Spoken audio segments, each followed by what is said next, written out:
War hero. Experimental test pilot. Air performer extraordinaire. Goodwill ambassador.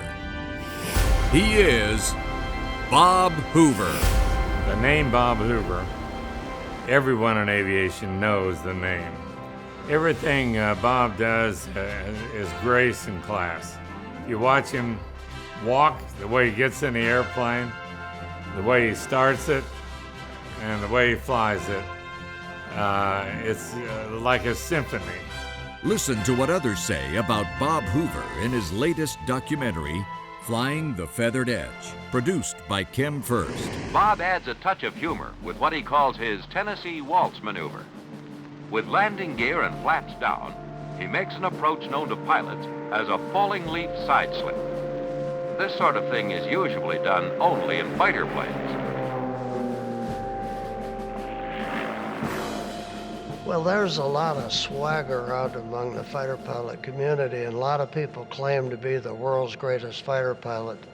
They have on their name tag, Joe Blow, WGFP. Well, Bob Hoover was the world's greatest fighter pilot. Bob is famous for his demonstrations of conserving energy in an airplane with the engines shut down purposefully. Flight maneuvers in which he creates airspeed and translates that into altitude and then continues to manipulate those two factors. By energy management, I mean you're pulling the airplane up and you want it to go over the top like this. He knows just when that moment is so it doesn't stall and come back down like this. And he can get on the ragged edge better than anyone that I've ever seen. He was a god to a lot of us younger fighter pilots. He did so much for the flying game in general, the Air Force in particular, that he's looked on as a god. Of the lessons that I took from him, and also the lessons that the nation took from him, and this is really important. Energy management is the secret to aerial combat. The pilot who can maintain his energy level, in other words, speed usually, at the higher level is probably going to win. And so how do you do that? And that was what he was working on that back in the 40s.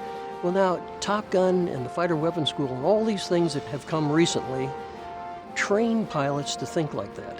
And love to pick Bob Hoover's brains about what he did as a test pilot. And I tell you, some of his stories, you know, you could make a documentary of Bob Hoover that would last for a lifetime and still not hear all the stories.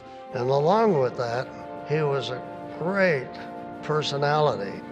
You could sit down and have as good a time with Bob Hoover at a lunch and 2 or 3 martinis and then go back to work and do some serious good stuff. And he just was the all-American boy.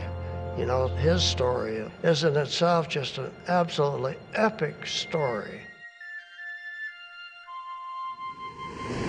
Bob's been really associated with the NBA for a long, long time. Not only in the flying aspects of it, but in the influential aspects. In flying airplanes like the Strike Commander and the Saberliner and showing pilots how really safe they were. There's been thousands of young people that have gotten into aviation because of Bob Hoover. He's taught everyone in aviation something. They may not know it, but something that Bob has come up with has become widely used or knowledgeable in aviation. Through his flying experience, his test pilot experience, and his being in the business, so to speak, he gained a great deal of respect in business aviation. Thank you, Bob. I never felt that I was any different than anybody else. I just was lucky enough to have been at the right place at the right time. For his lifelong contributions to aviation and aerospace, and the inspiration he has provided to multiple generations, the NBAA is honored to bestow upon R.A. Bob Hoover the association's highest honor, NBAA's Meritorious Service to Aviation Award. Congratulations, Bob.